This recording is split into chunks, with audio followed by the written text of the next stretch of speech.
Hey, hello. My name is Duncan. If you're just now tuning in to the first time for this channel, my main three focuses are health, happiness, prosperity through self-awareness, self-development, my plant-based diet lifestyle, my music, as well as my fascination for mycology. In this video, we are going to talk about how I got into tarot reading. All right, so let's dig in. Now, how did you get into tarot, you ask? Well, it all started when I was about 9 years old. I grew up in Texas. If you've never been to Texas, you probably don't know, or if you have been to Texas, you know that the ratio of churches probably exceeds the number of 7-Elevens, which there are a lot of 7-Elevens. But I grew up in a Christian household, went to church twice a week, at least, a couple times a week. Right before my 10th birthday, my great-grandmother and my great-aunt moved to Dallas from Southern California, right? I always loved visiting them because, my Aunt Annie, she just had this such a proper accent. It was so proper. And it was just interesting to me. But she always cooked the best food from scratch. That's another thing. That's another reason why I like visiting her. But anyway, so one weekend in the summer, during one of my visits, my Aunt Annie gave me a palm reading. And I had never experienced anything like that before. I didn't really know much about divination, but I'd always thought that it was mystical or evil for some reason. However, I distinctly remember how good it felt when I stretched my hands out and I put my hands in hers, and she traced the lines and the patterns in each of the palms of my hands. And I felt the presence of her knowledge and her wisdom as she intuitively delivered the message that she gave me. Okay. Back then I was so young, I didn't really analyze the meaning, or I remembered it for a while, in detail, but mainly I just saw it as a very meaningful experience that I would never forget. So 27 years later, my wife and I heard about a palm reader from one of her clients and decided to go visit this palm reader. So we get there. It was at a farmer's market. I sat down, I stretched my hands on the table, and as she traced the lines on the palms of my hands, she began to give me insight and telling me things about myself that only I knew, that I was only aware of. This experience took me back to the sweet, sweet memory of my great Aunt Annie, and it was really nostalgic. And in that moment, I knew that there was some work that needed to be done on myself, and that I was both the employer for this work as well as the employee. So that's when I started studying and practicing different forms of meditation, and which leads to my third meaningful divination experience. It was a YouTube channel called Angel Light Over Darkness 33.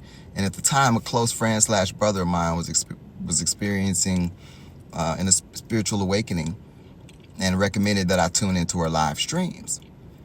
So I decided to tune in, and I really enjoyed the content. It felt really great. After the first week, I received a message during one of her lives about some feelings and emotions and grudges that I needed to let go of, that I became aware of.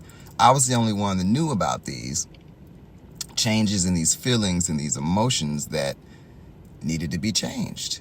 It's a paradigm. So I have such deep gratitude for Angel, man. She was and she still is so helpful and so supportive with her intuitive angel reading numbers. So go check her out if you haven't. Angel Light Over Darkness _33 on YouTube. So the fact that a different person in a different part of the country at the time, who I'd never met in person, had the ability to give me insight on things that I had only known about myself was both fascinating and completely astonishing to me, man. So I had been meditating at this point for about a year at that time, and the more self-awareness I had acquired, the more I started having realizations and gaining insight and noticing more about myself as well as everyone around me, and started to develop the need to want to know and figure out more that I never knew.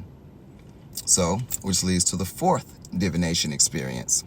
It was the summer of 2022. Last year, we went to the Mind, Body, and Soul convention here in Ocean Shores, Washington.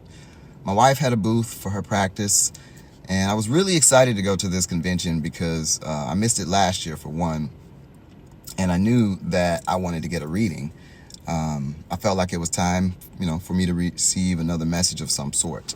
So I scanned the room when I got in there. I asked myself to lead and guide me to the intuitive reader in the room that would serve the best for me at that moment. I was led to one specific corner of the room, which led me into a really good conversation with a sweet older lady who I connected really well with on that level, on that intuitive spiritual level. She didn't do intuitive readings, but I asked her if she had a recommendation. So she immediately looks at me, smiles, and points as she counted 4 booths over to a specific lady. And she said that this lady was extremely helpful. She was really, really intuitive. And I thanked her for the wonderful conversation and the good vibes before I went to go get my reading. All right. So I went to go sign up.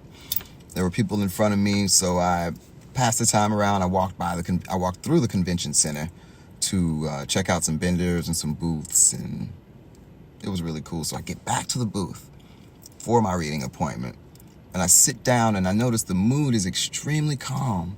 It's very tranquil. I won't mention her name, but let's call her Mary for privacy's sake. Mary was extremely calm. She was a very sweet, elderly woman, extremely intuitive, very well connected. So this was not a palm reading. This was my first tarot card reading. She shuffled the cards. She asked me a couple of questions, and she told me that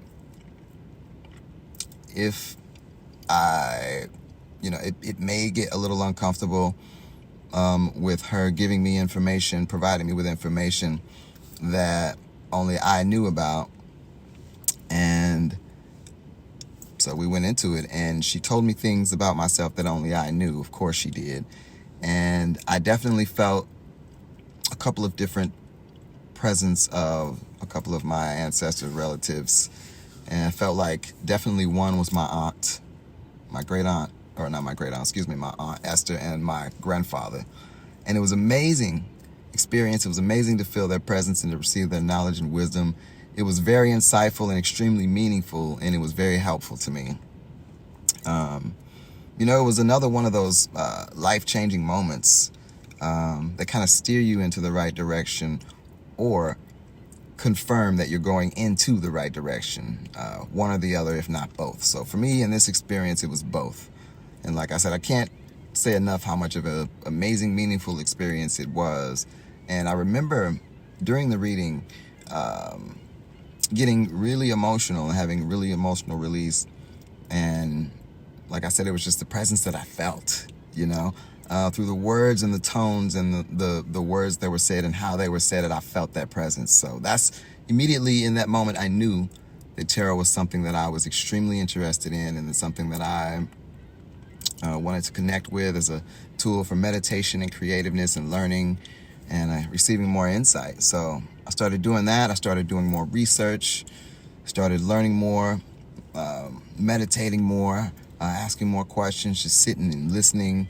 And I received a gift from my wife for my birthday, my first deck of tarot cards, and here we are. So that's my journey. I'm sticking to it. If you like the content, please feel free to thumbs up. Don't forget to subscribe. Also, feel free to share. Thanks for watching. More great content and video coming your way. So much love.